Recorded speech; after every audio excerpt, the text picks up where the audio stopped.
Okay guys, आज हम शुरू करेंगे एंटो 311 का टॉपिक ग्रास होपर, या जिसे साधारण भाषा में टिड्डा कहते हैं।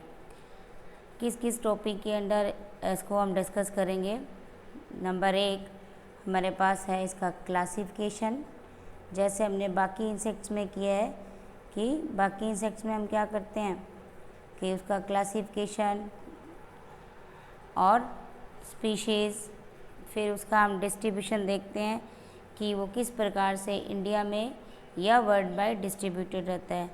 नेक्स्ट हम बात करते हैं उसके होस्ट प्लांट के कि किस किस प्लांट्स के ऊपर ये जो है अटैक करता है या अपने लाइफ साइकिल के जो स्टेजेस हैं उसको पूरा करता है। और नेक्स्ट इसकी लाइफ साइकिल की बात करेंगे कि इसमें कितनी स्टेजेस हैं या किस प्रकार से इसका प्रॉपर डेवलपमेंट होता है। नेक्स्ट बात करते हैं हम इसके कंट्रोल की कि यदि क्रॉप्स में किसी प्रकार से इसका प्रकोप हो जाता है तो हम किस किस उपायों से या किस किस दवाओं के प्रभाव से इसके प्रकोप को कम कर सकते हैं। क्लासिफिकेशन की जब हम बात करते हैं तो फर्स्ट हमारे पास आता है फाइलम। ये पहले से ही डिस्कस किया जा चुका है कि जो इंसेक्ट्स हैं वो कौन से फाइलम के अंतर्गत आते हैं, ऑर्थ्रोपोडा के करेक्टर भी आपको जो स्पेसिफिक करेक्टर है वो भी डिस्क्रिप्शन दिया जा चुका है या बताया जा चुका है कि ऑर्थ्रोपोडा के जो करेक्टर है या जो लक्षण है जिनके बेसिस पे हम एनिमल्स को ऑर्थ्रोपोडा फाइलम में रखते हैं वो कैसे होते हैं। नेक्स्ट जो इसकी क्लास है, जिस क्लास जो इंसेक्ट है वो कौन सी क्लास के अंतर्गत आते हैं या कौन सी क्लास में रखा जाता है उसको इंसेक्टा में। ऑर्डर की जब बात करते हैं तो हमारे पास ग्रास होपर का जो उत्तर है वो किसके कौन सा आता है, ऑर्थ्रोप्टेरा। फैमिली एक्रोडिडी। जीनस और स्पीशीज़ आपको पता है कि जीनस और स्पीशीज़ है जो चेंज हो सकते हैं। किस प्रकार चेंज हो सकते हैं कि जो ये जीनस है और जो स्पीशीज़ है ये चेंज हो सकते हैं कि जो जीनस है इसकी डिफरेंट स्पीशीज़ भी रखी जा सकती हैं या हो सकती हैं, और इसका जो जीनस है वो भी कोई और जीनस हो सकता है। स्पीशीज़ की जब बात करें तो बहुत अलग अलग जो स्पीशीज़ हैं जो क्रॉप्स को नुकसान पहुंचाती है। जैसे फर्स्ट हमारे पास है खरीफ ग्रास होपर।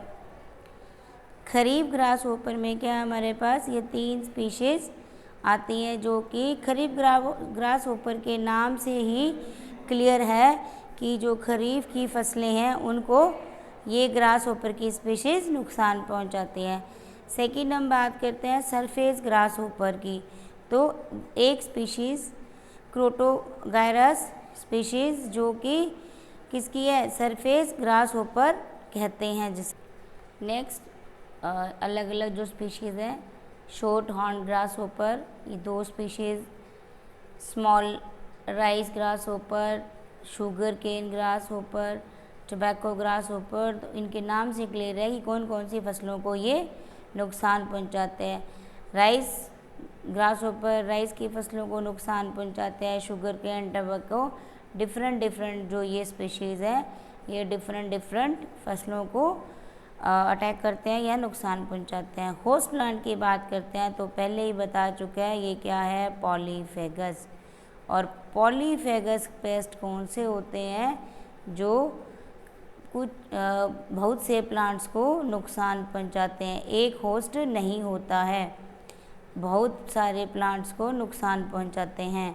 तो बहुत सारे प्लांट्स को खाते हैं या नुकसान पहुंचाते हैं। जैसे क्या है, ये हमारे पास ग्रास होपर खरीफ क्रॉप्स को नुकसान पहुंचाता है।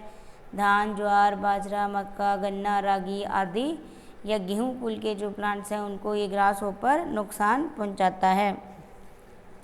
डिस्ट्रीब्यूशन की बात करते हैं तो डिस्ट्रीब्यूशन पूरे भारतवर्ष में सभी स्टेट्स में या सभी राज्यों में सभी प्रदेशों में पाया जाता है। और जब इसके डिस्ट्रीब्यूशन की वर्ल्ड वाइड लेवल पे बात करते हैं तो Burma, Malaysia, Thailand, Vietnam, Sri Lanka, Pakistan, हवाई द्वीपों में इसका वितरण पाया जाता है।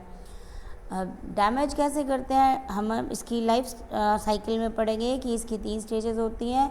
तो इसकी जो स्टेजेस होती हैं एग के बाद बनने वाली, एक है हमारे पास निम्फ और सेकंड हमारे पास इसका एडल्ट। तो ये निम्फ और जो एडल्ट है ये दोनों ही फसलों को नुकसान पहुंचाते हैं। किस प्रकार से नुकसान पहुंचाते हैं? ये लीव्स को कुतर कुतर कर खाते हैं, या जो उनके स्टेम हैं उनको भी ये खाते हैं। कब दिखाई देने शुरू होते हैं ये इंसेक्ट्स? रेनी सीजन जब शुरू होता है, जब बरसात का मौसम शुरू होता है तो ये खेतों में पहुंच जाते हैं और प्लांट्स पर अपने लाइफ साइकिल को पूरा करते हैं। अब एडल्ट की जब बात करते हैं तो एडल्ट की अपेक्षा क्या होता है, जो निम्फ होता है या जो उसका शिशु होता है वो क्या करता है, अधिक खतरनाक होता है या अधिक नुकसान करता है। जो शिशु होता है वो अधिक नुकसान करता है, क्योंकि जो शिशु अवस्था है वो प्रौढ़ की अपेक्षा अधिक लंबी होती है उसकी शिशु अवस्था। इस कारण जो शिशु है वो अधिक नुकसान पहुंचाता है। कब तक रहता है शिशु अवस्था? जून से लेकर अक्टूबर तक रहते हैं। जून से अक्टूबर तक शिशु अवस्था रहते हैं, और जब इसकी हम लाइफ साइकिल स्टडी करेंगे तो लगभग पूरा साल लगता है इसकी एक पीढ़ी को बनने में। तो निम्फ क्या करता है, जब निम्फ की जब शिशु अवस्था या निम्फ बनता है तो वो क्या करता है, छोटी छोटी लीव्स और स्टेम को काट कर खाते हैं, जिससे क्या होता है, पत्तियों के काटने से या स्टेम के काटने से प्लांट की ग्रोथ कम हो जाती है अथवा रुक जाती है। इनका प्रकोप कब रहता है? सितंबर से लेकर अगस्त और सितंबर के महीनों में इनका प्रकोप अधिक रहता है।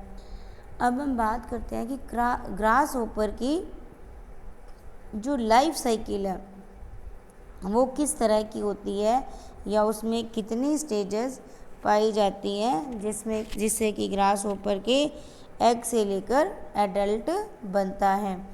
3 स्टेजेज पाई जाती हैं। एक हमारे पास एग, और एग से हमारे पास बनते हैं निम्फ, और निम्फ से हमारे पास बनते हैं इसके अडल्ट या इसके प्रौढ़। तो कितनी स्टेजेस होगी?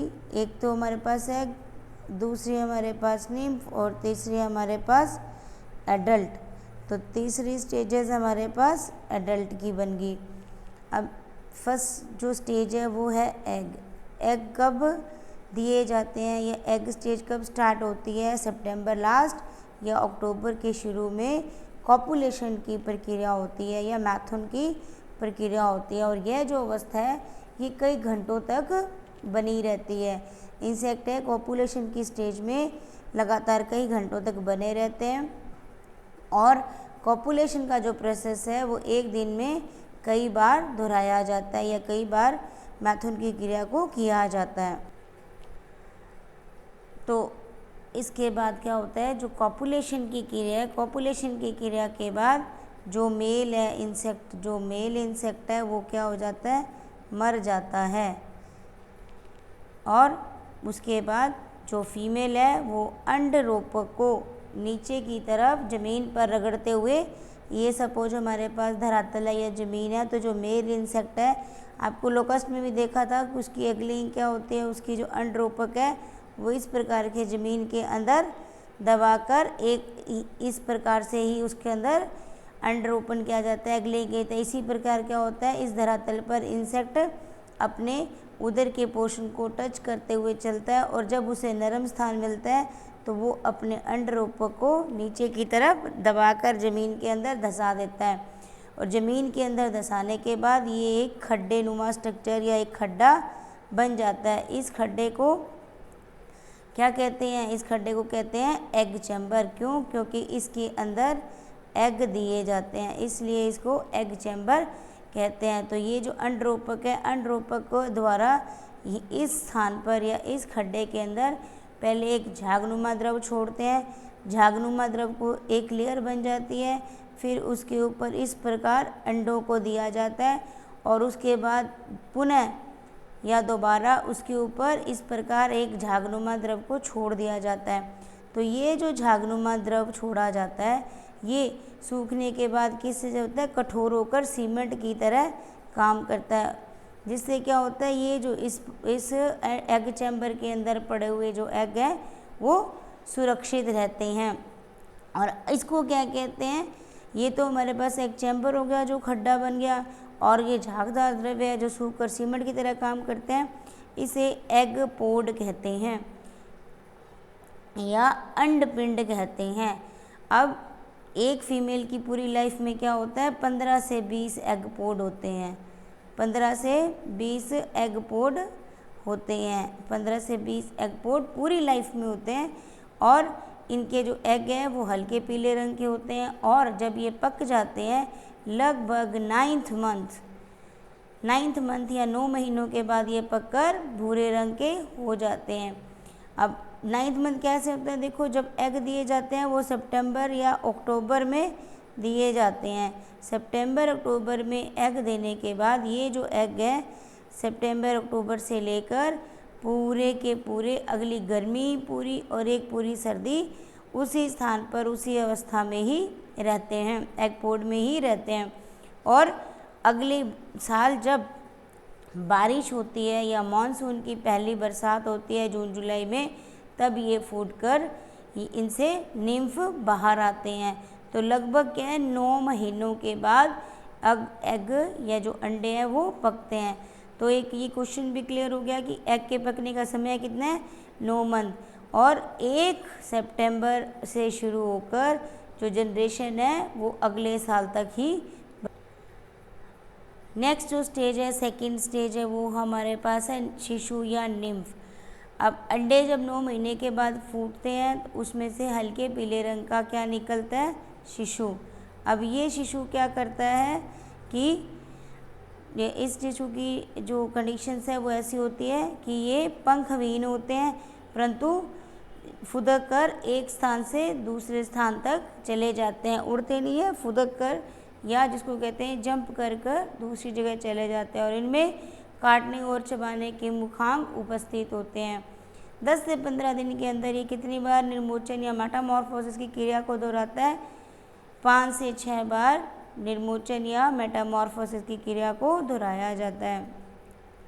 और जो शिशु काल है, अब पहले बताया गया कि शिशु जो है वो अधिक अटैक करते हैं या अधिक हानिकारक होते हैं, क्योंकि शिशु अवस्था क्या होती है, वो प्रौढ़ अवस्था से लंबी होती है। शिशु अवस्था मेल और फीमेल में अलग अलग होती है, लंबी अवस्था होती है, इस कारण इसके जो निम्फ है या शिशु है वो अधिक हानिकारक होते हैं। मेल में क्या होती है, ये 70 डेज़ की, और फीमेल में ये 80 डेज़ की होती है। तो फीमेल और मेल में भी क्या है, ये अलग अलग डेज़ की अवस्था पाई जाती है। एक ही इंसेक्ट के मेल और फीमेल में 2 अलग अलग स्टेज होती हैं किसकी, शिशु अवस्था की। 70 और 80 दिन के बाद मेल और फीमेल के एडल्ट्स बनते हैं। एडल्ट्स कौन से होते हैं, जो इसकी लास्ट स्टेज है लाइफ साइकिल की, या इसके वयस्क या इसके प्रौढ़ पीले रंग के होते हैं, जो कब दिखाई देते हैं, हमें सितंबर में दिखाई देते हैं। देखो लगभग 1 साल पूरा हो गया। पहले सितंबर अक्टूबर में क्या हुआ, हमारे पास सितंबर अक्टूबर में एग लेइंग हुई। अब एग लेइंग से लेकर हमें इसके एडल्ट कब दिखाई दिए, अगले सितंबर में। तो कितना हो गया हमारे पास, लगभग 1 ईयर के बाद हमें एक जनरेशन की प्राप्ति होती है, या एक जनरेशन जो बनती है वो 1 साल के बाद बनती है। और कॉपुलेशन के बाद मेल कब मर जाता है, कॉपुलेशन की क्रिया के बाद। कॉपुलेशन की क्रिया के बाद मेल की डेथ हो जाती है, और इसमें किसकी डेथ होती है, मेल की। और फीमेल की कब डेथ होती है, जब एग लेइंग हो जाती है। तो एग लेइंग के बाद फीमेल की भी डेथ हो जाती है। दोनों इंसेक्ट्स की फिर से रिपीट करते हैं कि कब डेथ होती है। एक मेल कब डेथ हो जाती है, जब कॉपुलेशन की क्रिया हो जाती है, और फीमेल की कब डेथ हो जाती है, जब एग लेइंग हो जाती है, मीन्स अंडे एग पोड में दे दिए जाते हैं, तो फीमेल की डेथ हो जाती है। और इस प्रकार क्या होता है, लगभग नवंबर तक, सितंबर में एडल्ट बने, कॉपुलेशन की क्रिया हुई, मेल की डेथ होगी, एग लेइंग की क्रिया हुई और फीमेल की डेथ होगी। तो नवंबर के शुरू तक क्या होता है, सारे के सारे जो इंसेक्ट हैं वो क्या हो जाता है, मर जाते हैं। सारे जो इंसेक्ट हैं वो नवंबर तक मर जाते हैं, और 1 साल में एक ही पीढ़ी मिलती है। सितंबर में एग लेइंग हुई और नेक्स्ट सितंबर में हमें क्या एडल्ट देखने को मिलते हैं। तो एक साल में कितनी पीढ़ियाँ बनती हैं इसकी, एक साल में एक ही पीढ़ी बनती है। तो इस प्रकार जनरेशन क्या हुई, एग से क्या हुआ 9 मंथ के बाद क्या बना निम्फ, और निम्फ से 70 से 80 दिनों के बाद एडल्ट, और एडल्ट के 7-8 डेज बाद क्या हुआ, फिर से एग की फॉर्मेशन हुई या एग लेइंग फीमेल के द्वारा एग लेइंग की गई। तो इस प्रकार ये पूरी एक लाइफ साइकिल कंप्लीट होता है। मेटामॉर्फोसिस कैसा पाया जाता है, इनकम्प्लीट मेटामॉर्फोसिस पाया जाता है, और 1 जनरेशन इन ए ईयर, एक साल में एक जनरेशन बनती है।